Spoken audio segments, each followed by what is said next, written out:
I'm Cole Grayson, a 30-year-old mechanic with rough hands and a stubborn streak. Married to my wife, Sadie, for a little over a year now. Life's been tight lately, money slipping through our fingers like sand, and we've been saving every penny we can scrape together to get our own place. That's when Sadie's mother, Marjorie, swoops in with her big idea. "Move into my guest wing," she says one Sunday over dinner at her house, her voice all sugary and smooth, like she's doing us some grand favor. "Save your pennies. Build a nest egg." Sadie's eyes light up right away, her blonde hair catching the glow of the chandelier as she grabs my arm and says, "See, Cole? It'll be fine." She's just mom being mom. But me? I'm not sold. Marjorie's a widow who's got nothing better to do than poke her nose into everyone's business, especially mine. Ever since I started dating Sadie, she's been at me. My job's too messy, my clothes too worn, my whole life too small for her golden girl. She's even said it outright once. When Sadie was out of earshot, she was happier before you, Cole. Freer. It stung, but I brushed it off because Sadie's worth it. Still, there's this twist in my stomach every time Marjorie's around, like a warning I can't quite hear. Sadie just giggles when I bring it up, her hazel eyes soft as she tells me I'm making a mountain out of nothing. "She's harmless," she says, resting her head on my shoulder. Maybe she's right. Maybe I'm just worn out from long days at the garage, bent over engines, grease up to my elbows, trying to keep us going. But then there's Jace, my best buddy since we were kids, a truck driver with a gravelly voice and no filter. We're cracking open beers at his cramped apartment a few nights later when he leans in, his scruffy beard brushing the bottle, and says, "Man, you're nuts moving in with that old hack. She's got a grip like a pit bull and eyes that miss nothing. You're stepping into quicksand." I laugh it off, tell him he's dramatic, but his words stick like burrs. He's usually got a nose for trouble, and I've seen him call it right too many times. Still, I push it down. We need this, I tell myself. It's just for a bit, a few months, until we've got enough to break free. So, against that gnawing feeling in my gut, I say yes. We pack up our little life, my toolbox, Sadie's stacks of novels, our lumpy couch that's seen better days, and haul it all over to Marjorie's big, creaky house on the edge of town. It's got this guest wing, a separate space with its own door, but it doesn't feel separate enough. I can already picture Marjorie with a spare key, letting herself in whenever she pleases. That first night, I'm lying in bed, Sadie curled up next to me, her warm breath steady against my chest. The room's too quiet, too neat, not like our old place with its leaky faucet and chipped paint. Marjorie's voice rings in my head from earlier, when she laid out her rules over dinner. No smoking in my house, Cole. No late nights messing up my routine. Keep it clean. I didn't sign up to be her tenant, but here I am, stuck under her roof. Sadie's the only thing keeping me sane. She's why I'm doing this, why I'm swallowing my pride. I try to focus on her, on the way her hair spills over the pillow, on the future we're chasing. But as I start to drift off, I hear a creak in the hall, sharp and slow, like someone's out there. My eyes snap open, heart thudding. It's probably just the house, old wood groaning in the night. I tell myself that over and over, but it doesn't settle me. The next morning, I'm up before the sun, sneaking out to the garage with an old carburetor I brought along. I need something to do, something that feels like mine.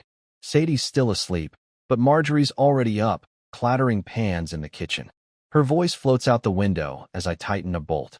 "Cole's an early bird, isn't he? Good to know his habits." My grip on the wrench tightens, knuckles whitening. It's just how she is, I think. Loud, nosy, always watching. But that twist in my gut's getting worse, spreading like rust. We're here now, moved in, and I've got to make it work for Sadie's sake, for our sake. I just hope Jace is wrong. I hope this place doesn't swallow me whole. I'm Cole Grayson, and living with Marjorie is starting to feel like a chokehold tightening around my neck one day at a time. It's been a couple of weeks since we moved into her guest wing, and I'm already itching to claw my way out. The house is big, sure, with its polished floors and fancy curtains, but it's her domain, and she makes sure I know it. She's got this habit of barging into our bedroom without so much as a knock, swinging the door wide open while I'm still in my boxers, fumbling for a shirt. "Oops, didn't mean to catch you like that," she says with a little smirk, her gray eyes glinting like she's enjoying it. I mutter something under my breath, slamming the door shut once she's gone, but it's no use. She's already seen me half-dressed and flustered. Sadie just shrugs when I complain, sitting cross-legged on the bed with a book in her lap. She's quirky, Cole. That's just how she is. Quirky. It's more than that, and it's driving me up the wall. Marjorie's got opinions on everything. My job at the garage isn't steady enough. My hands are too dirty when I come home. My boots scuff her precious hardwood. One night at dinner, she leans across the table, her fork pointed at me like a weapon, and says, "A woman needs a man who's reliable, not some grease monkey tinkering all day." I freeze, my jaw tight, waiting for Sadie to say something, anything, to back me up. But she just smiles, pats my knee under the table, and says, "Mom's just teasing." Teasing? It feels like a jab to the gut every time. I'm out there busting my back to keep us going, and this is what I get? I start spending more time outside, avoiding Marjorie's sharp tongue. One afternoon, I'm tinkering with a busted alternator in the driveway when old man Harris, her neighbor from across the street, shuffles over. He's a gruff guy, all wrinkles and tobacco stains, leaning on his cane as he squints at me. "That woman's been off since her husband kicked the bucket," he says, nodding toward Marjorie's house. "Used to be normal, but now? Unhinged. Watch yourself, kid." I nod, wiping sweat off my brow, and he hobbles off, leaving me with a chill I can't shake. Unhinged. That word sticks, rattling around in my head. Back inside, Marjorie's rules keep piling up like bricks on my chest. "No locking the bedroom door. What if there's a fire?" she says with that fake concern. "Dinner's at 7 sharp, no exceptions, even if I'm still scrubbing oil off my hands." She wants to know where I'm going, when I'll be back, like I'm some teenager sneaking out. "Just keeping things orderly," she chirps, but it's more than that. It's control, and I'm starting to feel less like Sadie's husband and more like a guest she's sizing up. Sadie doesn't see it, or doesn't want to. She's humming in the kitchen one evening, helping Marjorie chop carrots, while I sit on the couch, staring at the TV without really watching. I can hear them laughing, Marjorie saying something about how Sadie used to cook with her all the time before I came along. Before me. It's always before me with her, like I'm the glitch in her perfect picture. I clench my fists, nails digging into my palms, and wonder how long I can take this. The next day, I'm late getting home from the garage. Flat tire on a customer's truck kept me an hour past closing. I walk in, and Marjorie's waiting by the door, arms crossed, her lips a thin line. "Dinner was at 7, Cole. We ate without you." Her tone's sharp, like I've failed some test. Sadie's behind her, drying a plate, and she gives me this little apologetic smile, but it doesn't help. I mumble an apology, grab a beer from the fridge, and head to our room, shutting the door hard enough to make the frame rattle. I flop onto the bed, staring at the ceiling, the weight of it all pressing down. This isn't my home, it's hers, and she's making sure I feel it. I think about old man Harris's warning, about Jace telling me this was a bad idea. Maybe they're right. Maybe this place is cracking me open, bit by bit, and I don't know how much longer I can hold it together. Sadie slips in later, sliding under the covers, her hand resting on my chest. "Don't let her get to you," she whispers. I want to believe her, but those cracks are already there, and they're spreading. I'm Cole Grayson, and tonight's the night everything changes, even if I don't know it yet. It's a Wednesday, and I'm home early from the garage for once. Some guy canceled his appointment last minute, leaving me with a rare free evening. Sadie's out with Marjorie, something about a church bazaar they're helping set up, so I've got the guest wing to myself. It's quiet, too quiet, and I'm restless, pacing around our bedroom in my socks, the hardwood cool under my feet. I've been on edge lately, Marjorie's constant hovering and rules eating at me, but tonight feels different, heavier somehow. I flop onto the bed, staring up at the ceiling, trying to unwind, when something catches my eye.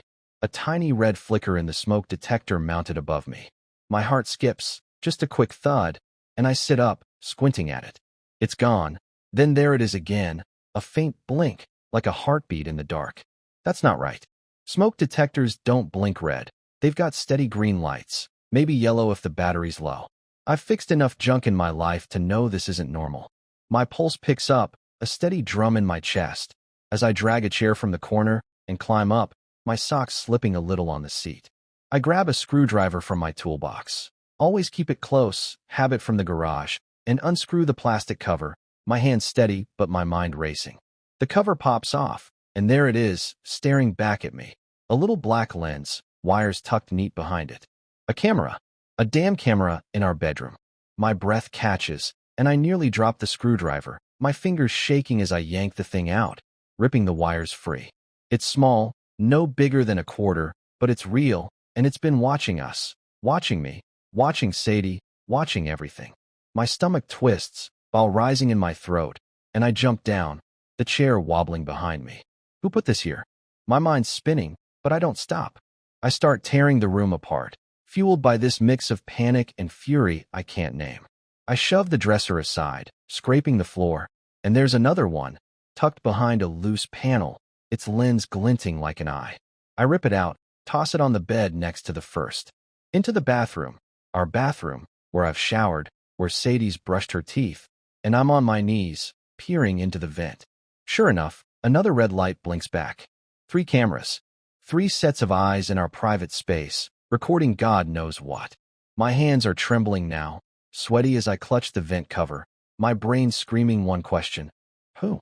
I stumble back into the bedroom, the cameras piled on the mattress like dead bugs, and I grab my phone, dialing Jace without even thinking. He picks up on the second ring, his voice rough from a long haul. What's up, man? I can barely get the words out, my voice shaking as I say, Jace, there's cameras. In our room.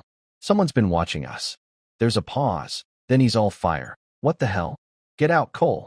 Right now? Pack your crap and go. I nod, even though he can't see me, my head buzzing like a busted engine. I don't know who did it, I say, pacing, my boots still by the door where I left them. Marjorie? Sadie? Someone else. Jace growls, doesn't matter. You're not safe there. Get to my place. I'll be home in an hour. I hang up, my chest tight, staring at those cameras.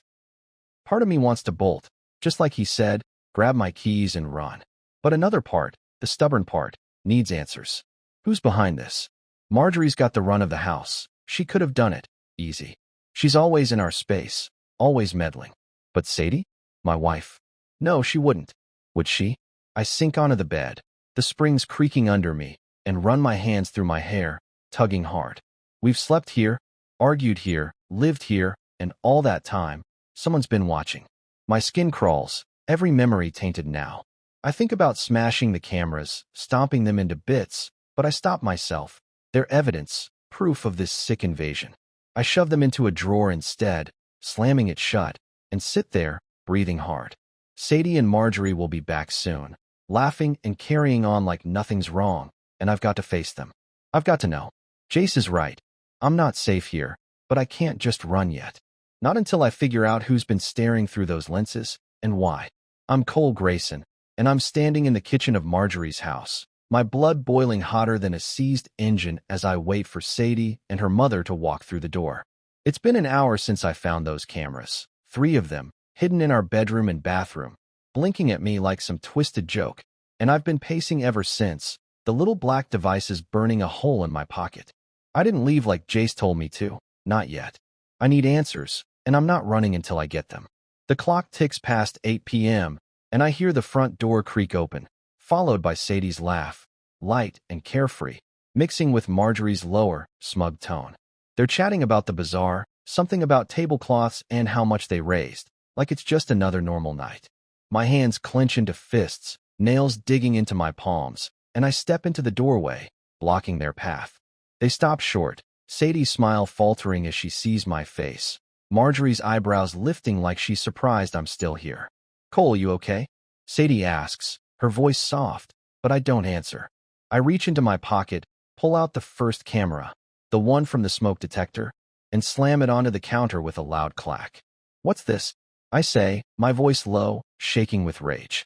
Sadie's eyes widen, her hand flying to her mouth, but Marjorie? She doesn't even flinch. She steps closer, peering at it like it's some curious trinket, then looks up at me with a smile that chills me to the bone. Oh, that, she says, calm as you please. I just need to make sure my daughter's happy, Cole. That's all. My stomach drops, a sick, heavy thud, like I've been punched. She admits it, just like that. No shame, no apology. I turn to Sadie, my wife, the woman I've built my life around, and I'm begging her with my eyes to be as mad as I am, to scream, to do something. Sadie? I say, my voice cracking. Tell me you didn't know about this. She shifts on her feet, tugging at her sleeve, then shrugs, and says, it's not a big deal, Cole. Mom was just worried. Not a big deal? My world tilts, the floor slipping out from under me. Worried? They've been watching us, watching me sleep, watching us argue, watching every private moment, and she's okay with it. I can't speak. My throat's too tight, my head pounding with a fury I've never felt before. Marjorie's still smiling, that smug, satisfied look plastered across her face, and I want to wipe it off, want to yell until the walls shake. But I don't. I just stare at them, these two women I thought I knew, and feel like a stranger in my own life. You're sick. I finally choke out, pointing at Marjorie, then at Sadie. Both of you. Sadie steps toward me, reaching out, but I jerk back, my boots scuffing the tile. Don't. I snap, and she freezes, her hazel eyes filling with tears. I don't care. I can't care, not right now. I turn and storm back to our bedroom, slamming the door so hard the frame rattles, and lock it. Even though Marjorie's stupid rule says I'm not supposed to. I lean against it, breathing hard, my mind racing a mile a minute. They've been spying on us, on me, and Sadie's fine with it. My wife, the one person I trusted, just stood there and let her mother twist our lives into some creepy game. I paced the room, kicking the chair I used earlier, sending it skidding into the wall. What do I do now? I could grab my stuff and go, like Jace said, but that feels too easy, like I'm letting them win. I think about those cameras, about how long they've been there, how much they've seen. My skin crawls, and I scrub my hands over my face, trying to shake the disgust. Marjorie's out there, probably gloating, and Sadie's playing innocent, but I'm not buying it, not anymore. I sit on the edge of the bed, staring at the drawer where I stashed the other cameras, and start plotting. I'm not staying here, not under her roof, not with them. But I've got to be smart about it. I need to get out, get safe, and figure out how deep this goes. Marjorie's smug face burns in my mind, and Sadie's shrug, it's like a knife twisting in my chest. I've got to move, got to act, before this place swallows me whole. Tomorrow, I decide. Tomorrow, I'm gone. I'm Cole Grayson, and tonight's the night I take my life back, piece by piece, right under Marjorie's nose. It's past midnight, the house dead quiet except for the faint hum of the fridge and the occasional creak of old wood. Sadie's asleep next to me, her breathing soft and steady, like nothing's wrong, like she didn't just stand there and let her mother admit to spying on us. Marjorie's down the hall, probably dreaming of new ways to control me, but I'm wide awake, my heart pounding with a mix of anger and purpose. I can't stay here, not after what I found, not after what they said. I slip out of bed, careful not to wake Sadie, and pull on my jeans and a hoodie, my movements quick but quiet. The cameras are still in the drawer. I checked earlier, made sure they were there. But I'm not touching them now. They're staying behind. Proof of this nightmare for later. I grab my phone and text Jace. Need your truck. Now. He replies in seconds. On my way. Hang tight. I don't wait long. By 1 a.m., I hear the low rumble of his beat-up pickup pulling into the driveway, headlights off like I asked. I meet him outside, the cold air hitting my face as I step onto the porch, my breath fogging in the dark.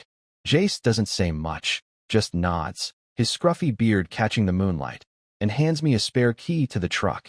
Let's gut this place, he says, and that's all I need. We start in the bedroom, working fast and silent. I grab my clothes, stuffing them into duffel bags, every shirt, every pair of socks I brought here. Then my tools, my lifeline, the wrenches and sockets I've hauled from job to job, piled into a crate. Jace yanks the TV off the stand. Our TV, one I paid for with overtime cash, and hauls it out. I strip the bed, taking the mattress too, because I bought it, not them, and I'll be damned if they get to keep it. We move like shadows, clearing out the guest wing room by room. The couch I found at a thrift store, the lamp Sadie liked, but I paid for, everything that's mine or ours that I had a hand in. It's coming with me. By 3 a.m., the place looks like a shell, empty except for Marjorie's junk and Sadie's books I don't touch. My hands are sweaty, my back aching, but I feel lighter with every load we carry out. Jace and I cram it all into the truck, tying down the mattress with bungee cords, and I take one last look at the house. It's not my home, it never was. I climb into the driver's seat, Jace riding shotgun, and we peel out, the tires crunching gravel as we head to his place across town. I crash on his lumpy couch, the smell of motor oil and stale beer familiar and comforting, and ignore the buzz of my phone as it lights up with Sadie's name. Where's our stuff? Her first text reads, then another. Cole, answer me. I don't. Marjorie's voicemail comes next, her voice dripping with that fake piety. Cole, this is childish. You can't just take everything. Think of Sadie. I delete it, my jaw tight, and drain our joint account on my banking app. Every cent I put in, every paycheck I earned, transferred to my personal one. It's not theft. It's mine, and I'm done letting them bleed me dry. I sleep hard, dreamless, and wake to sunlight streaming through Jace's cracked blinds. My phone's got more missed calls, more texts, but I don't care. I'm free, freer than I've been in months, maybe since we moved in with that woman. Jace is frying eggs in the kitchen, the sizzle loud as he looks over and says, "You did good, man. They don't own you anymore." I nod, sipping burnt coffee from a chipped mug, and feel the weight lifting off my chest. I've got my stuff, my money, my space back, and they can't touch me here. Sadie's hurt, maybe, but she made her choice when she shrugged off those cameras. Marjorie's probably fuming, plotting her next move, but I'm out of her reach now. I lean back on the couch, the springs poking my back, and breathe deep. It's not over. They'll come after me. I know it. But for the first time in a long while, I'm the one calling the shots. I've got Jace, I've got my tools, and I've got a plan forming in my head. Let them try to drag me back. I'm done playing their game. I'm Cole Grayson, and I'm sitting on Jace's couch, a lukewarm beer in my hand, staring at the pile of cameras I yanked from Marjorie's guest wing 2 days ago. They're on the coffee table now, 3 little black eyes that watch me live my life, and every time I look at them, my gut twists with a mix of rage and disgust. I can't let this go, not after Marjorie's smug confession, not after Sadie's shrug like it was nothing. I need to do something real, so I grab the cameras, stuff them into a plastic bag, and head out the door. Jace looks up from his recliner, a half-eaten sandwich in his hand, and says, "Where you off to, man?" I don't stop, just call back, "Cops." This ends now. The drive to the police station is a blur, my knuckles white on the steering wheel, my mind racing with what I'll say. I walk in, the air thick with coffee and paperwork, and ask for anyone who can help. A desk clerk points me to Detective Russo, a stocky guy with a buzz cut and a no-nonsense squint, who's leaning against a filing cabinet chewing gum. I drop the bag on his desk, the cameras clattering out, and say, "My mother-in-law put these in my bedroom. She's been watching us." Russo raises an eyebrow, picks one up, turning it over in his thick fingers, and whistles low. "Hidden cameras, huh? That's illegal as hell surveillance without consent. You got proof she did it?" I nod, my voice steady despite the fire in my chest. She admitted it. Said it was to make sure my wife's happy. My wife didn't care. Russo's jaw tightens, and he scribbles something on a notepad. "We'll need a statement. If this checks out, we're looking at a warrant." I spend the next hour there, laying it all out. Moving in with Marjorie, her rules, the blinking light, the confrontation. Russo listens, nodding, asking sharp questions, and by the time I'm done, he's got a file started and a promise to dig deeper. I leave feeling lighter, like I've dropped a weight I didn't know I was carrying. Back at Jace's, my phone's buzzing again, Sadie this time, not just texting but calling, her name flashing like a warning. I let it go to voicemail, and when I play it, her voice is tight, angry. "Cole, I'm suing you for the savings. You can't just take it all. Mom says you're unhinged." "Unhinged? Me?" I laugh, bitter and loud, and Jace looks over, smirking. "They're flipping it on you, huh?" Classic. I'm not surprised. Marjorie's always been good at twisting things, but it stings that Sadie's going along with it. The joint account was mostly my money, my paychecks, and now they're coming for it? I need help, someone who knows the law better than I do. Jace claps me on the shoulder and says, "Talk to Riley. My ex. She's a lawyer, hates overbearing in-laws like nobody's business." I call her that afternoon, and Riley picks up quick, her voice crisp and confident. I explain everything, the cameras, the move-out, the lawsuit threat, and she jumps in without hesitation. "Sounds like a goldmine of a case," she says, and I can hear her grinning through the phone. "Illegal surveillance? That's a felony. And the account? If it's your deposits, they've got no leg to stand on. I'll crush them." I like her already, sharp, fierce, ready to fight. She tells me to send her bank statements, any texts, anything I've got, and promises to file a counterclaim by week's end. I hang up, my pulse steady for the first time in days, and tell Jace she's in. We're hitting back. He grins, cracking open another beer. Good. Let him squirm. A few days later, Russo calls me while I'm under a car at the garage, my hands greasy and my phone tucked against my ear. "Warrant's out for Marjorie," he says, voice gruff. "We're picking her up today. Got enough from your statement and the hardware to move fast." I slide out. wiping my hands on a rag, and feel a rush of something, relief, maybe, or victory. They're not getting away with it. Not this time. I thank him, hang up, and lean against the workbench, picturing Marjorie's smug face when the cuffs go on. Sadie's lawsuit's still looming, but with Riley on my side and the law on Marjorie's tail, I'm not scared. I've got my corner, and I'm fighting from it. This isn't over, but it's a start, a damn good one. I'm Cole Grayson, and I'm standing outside Jace's place, the late afternoon sun dipping low, casting long shadows across the cracked pavement. It's been a wild few days. Marjorie's got a warrant out for her. Riley's gearing up to shred Sadie's lawsuit, and I'm crashing on Jace's couch, trying to piece my life back together.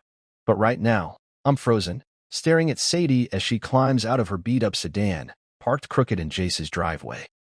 Her blonde hair's messy, her eyes red-rimmed like she's been crying, and she's coming at me fast, her sneakers slapping the ground. "Cole, we need to talk," she says, her voice shaky but loud, like she's scared I'll bolt.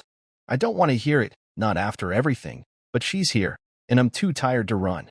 I cross my arms, leaning against the porch railing, and snap. "What's there to talk about? You knew about the cameras." She stops a few feet away, wringing her hands, and the tears spill over, streaking her cheeks.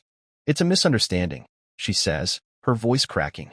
"Mom was just worried about me. She didn't mean it like that." I laugh, sharp and mean, because it's the dumbest thing I've heard yet. "Worried?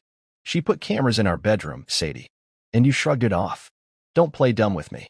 She flinches, like I've hit her, but I don't back down. I'm done with her excuses, done with her acting like I'm the bad guy here. "You knew," I say, stepping closer, my voice low and hard. "You knew, and you let it happen." She stammers, her mouth opening and closing, then finally says, "Okay, yeah, I knew she put them up, but it was just Mom being Mom. She's paranoid since Dad died. She thought you might." "I don't know. Hurt me or something." "Hurt her? Me? I've spent a year pouring everything into us. Every paycheck, every late night, and this is what she thinks?"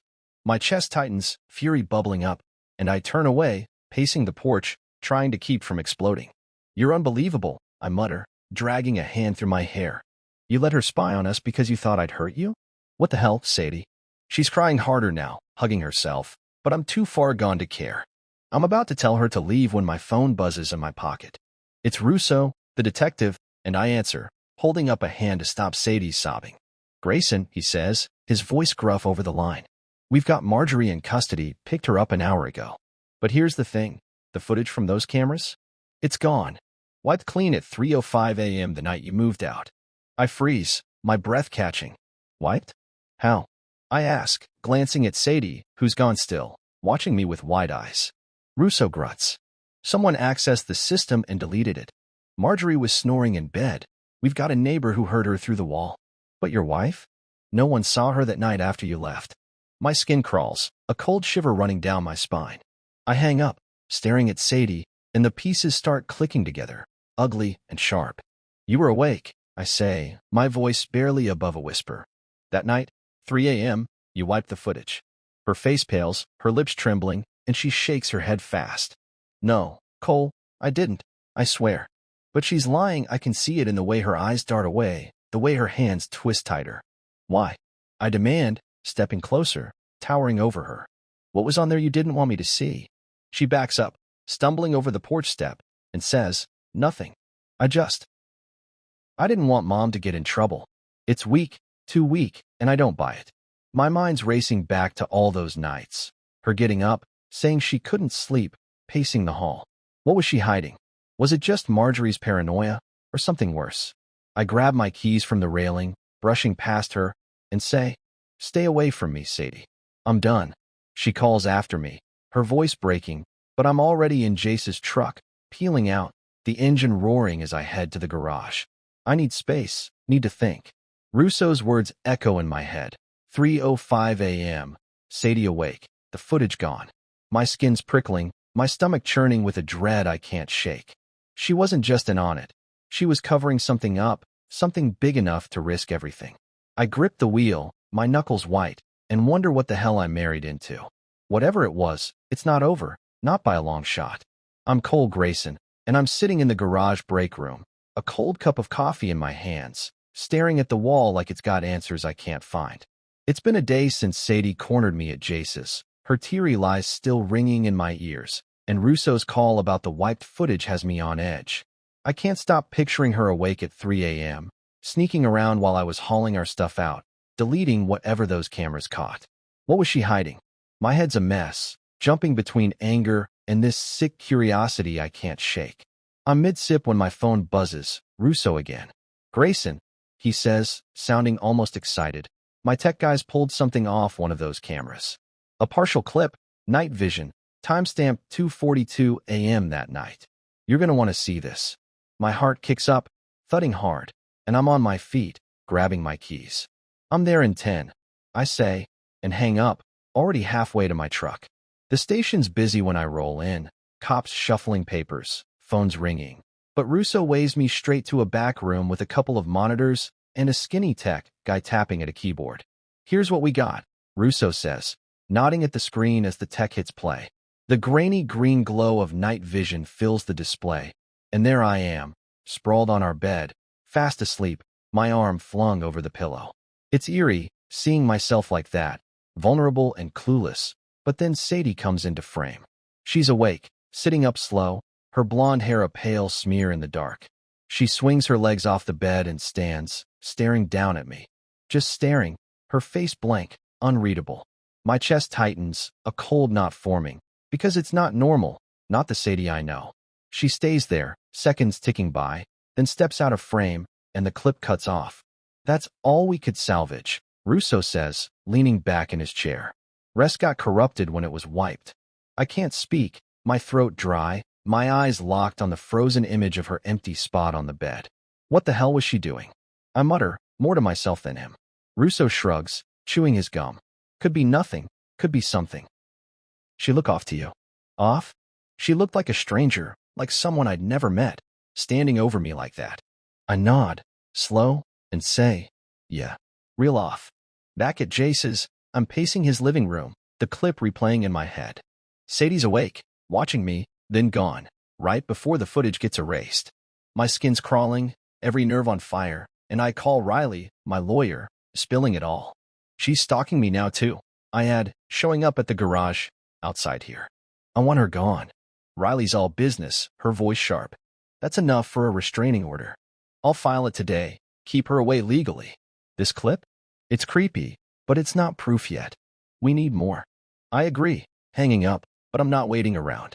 Sadie's next move comes fast, she vanishes. No texts, no calls, nothing for days. I'm relieved at first, thinking the order scared her off, until Russo calls again. Found something, he says. Her car's ditched in a lot downtown, empty. Accounts in her name, secret ones, not joint, drained yesterday. Looks like she's running. Running?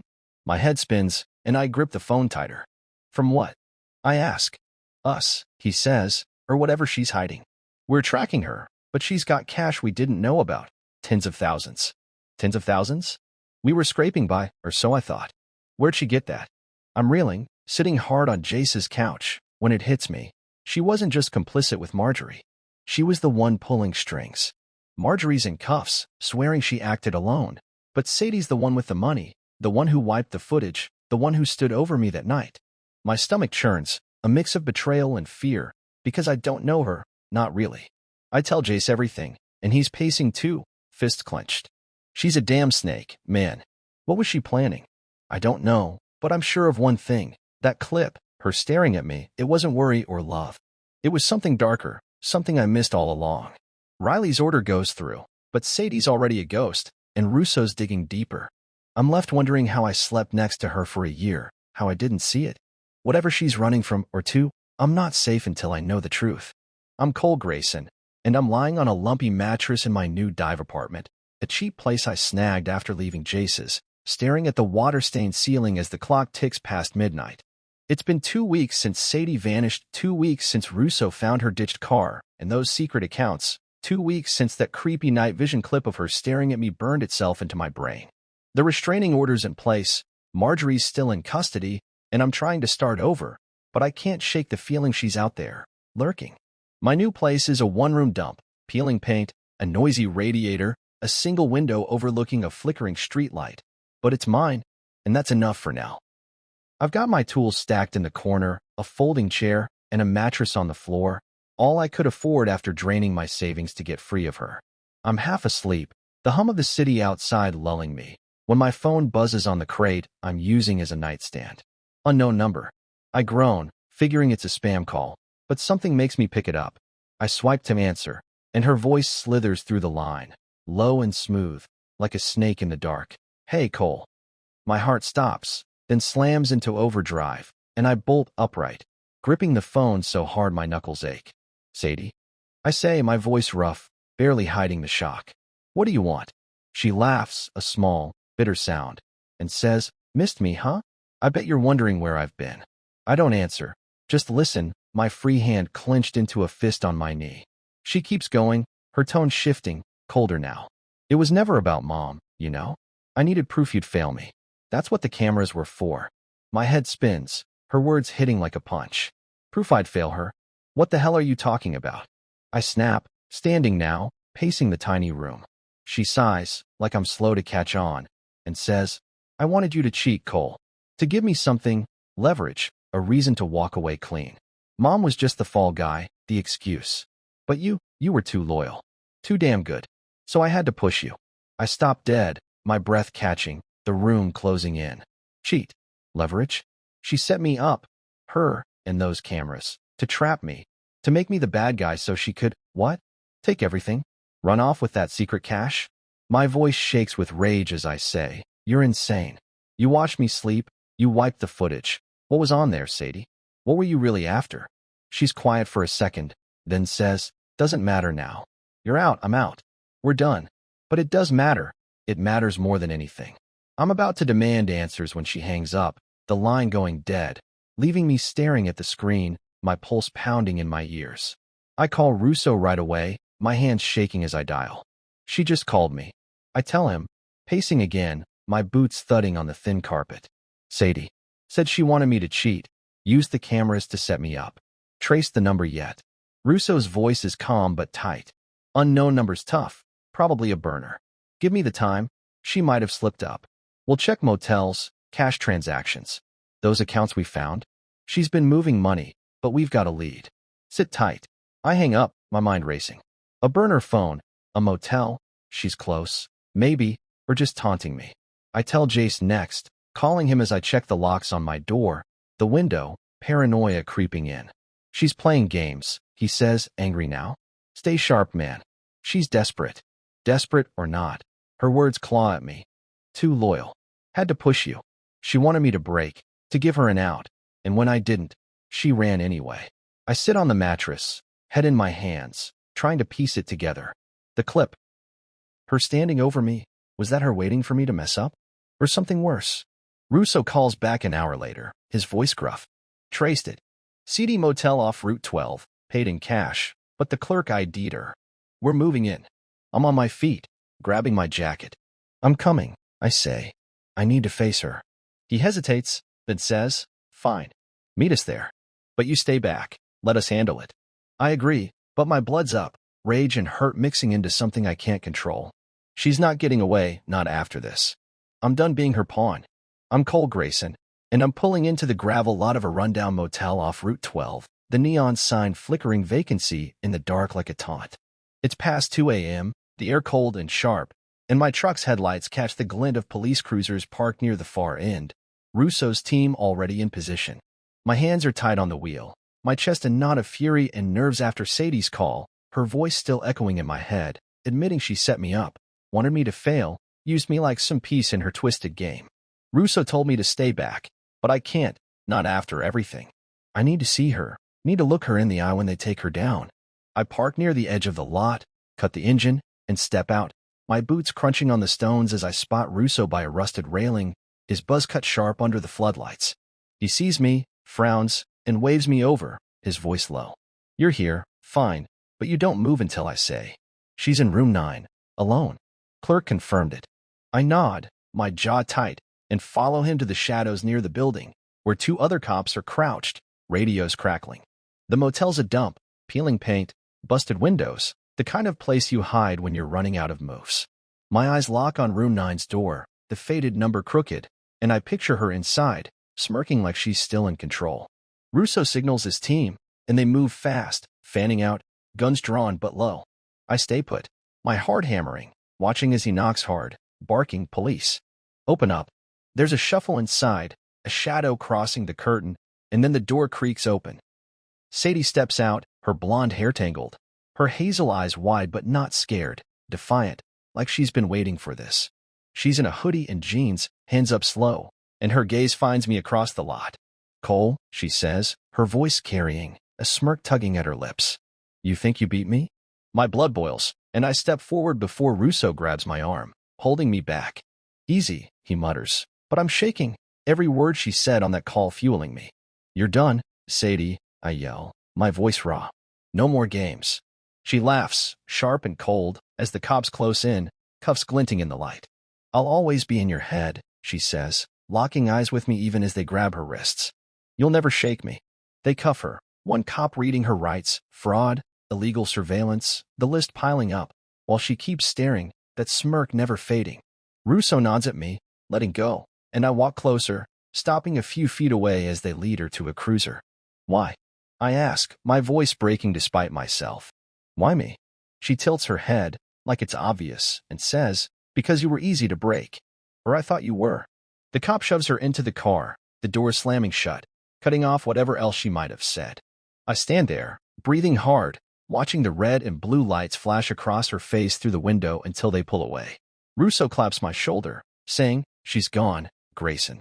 Marjorie pled out yesterday, fines, probation. Lawsuit's dead too. You're clear."